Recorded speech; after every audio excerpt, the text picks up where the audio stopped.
ഗ്രഹണം ബാധിച്ചാലും അതിനൊരു സമയമുണ്ട്. സൂര്യൻ ആ കറുത്ത മറവിട്ട് പുറത്തു വരും. അതുപോലെ തന്നെയാണ് സത്യവും.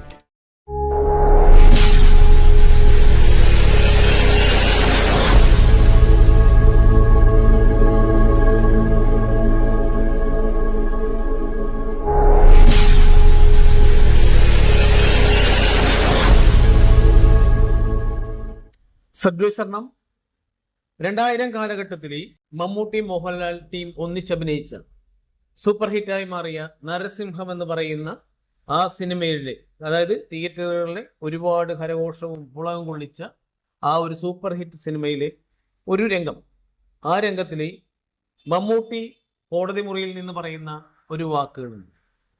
ആ വാക്കുകളെ ഞാൻ നിങ്ങളുടെ മുമ്പിലേക്ക് കേൾപ്പിക്കാം. അതിനുശേഷം ഈ വീഡിയോയിൽ എന്താണ് ഞാൻ പറയാൻ ഉദ്ദേശിക്കുന്നതെന്ന് ബാക്കി പറയാം. PW2 ഈ കോടതി മുമ്പാകെ ബോധിപ്പിച്ചു കഴിഞ്ഞു. പവിത്രൻ, അതായത് നിങ്ങളുടെ ചേട്ടൻ പറഞ്ഞതിന് പ്രകാരമാണ് ആ ഗ്ലൗസ് അവിടെ കൊണ്ടിട്ടതെന്ന്. ഗ്രഹണം ബാധിച്ചാലും അതിനൊരു സമയമുണ്ട്. സൂര്യൻ ആ കറുത്ത മറവിട്ട് പുറത്തു വരും. അതുപോലെ തന്നെയാണ് സത്യവും.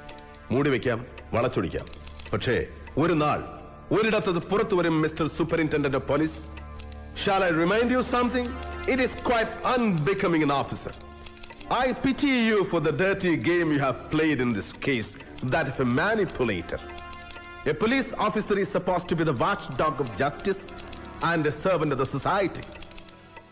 But instead, you behaved like a barking mad dog to wreak vengeance against your family enemy. A law-abiding citizen and an ex-judicial officer who always gave predominant consideration for his office than any personal relationship or any personal bondage.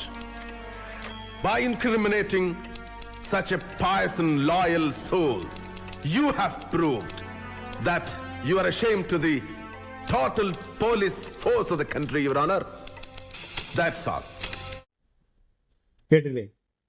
ഇതിൽ പറയാൻ ഉദ്ദേശിച്ചത്രേ ഉള്ളൂ, ഞാൻ മനസ്സിലാക്കാൻ ഉദ്ദേശിച്ചത്രേ ഉള്ളൂ. സൂര്യൻ ഗ്രഹണം ബാധിച്ചാലും ആ കറുത്ത മറന്നേക്ക് പുറത്തു വരും. അതുപോലെയാണ് സത്യം. വളച്ചൊടിക്കാൻ, മൂടി വെക്കാം, പക്ഷേ ഒരു നാൾ അത് പുറത്തു വരിക തന്നെ ചെയ്യും. അതാണ് ഇന്ന് ശാന്തിയിൽ നടന്നിരിക്കുന്നത്. മനസ്സിലാവും. അമൃതാജിന്യ എന്ന് പറയുന്ന ആ ഒരു കപടഗുരു തൻ്റെ ആ ഒരു നീലക്കുറുക്കത്തി എന്നുള്ള ഒരു രീതിയിൽ നിന്ന് ഇപ്പം നമ്മുടെ വിശ്വാസമൂഹം അവരെ ഒരു ഗുരുവിരുദ്ധയാണെന്ന് കണ്ടെത്തി. ഗുരുവിൻ്റെ സ്ഥാനം മോഹിക്കുന്ന ഒരു കപട ഗുരുവാണെന്ന് കണ്ടെത്തി. അപ്പം അതിനെക്കുറിച്ച് പറയുന്നതിന് വേണ്ടിയാണ്. അതായത് ഗുരുവാണികളെ വളച്ചൊടിച്ച് അവർക്ക് വേണ്ടി കുഴൽ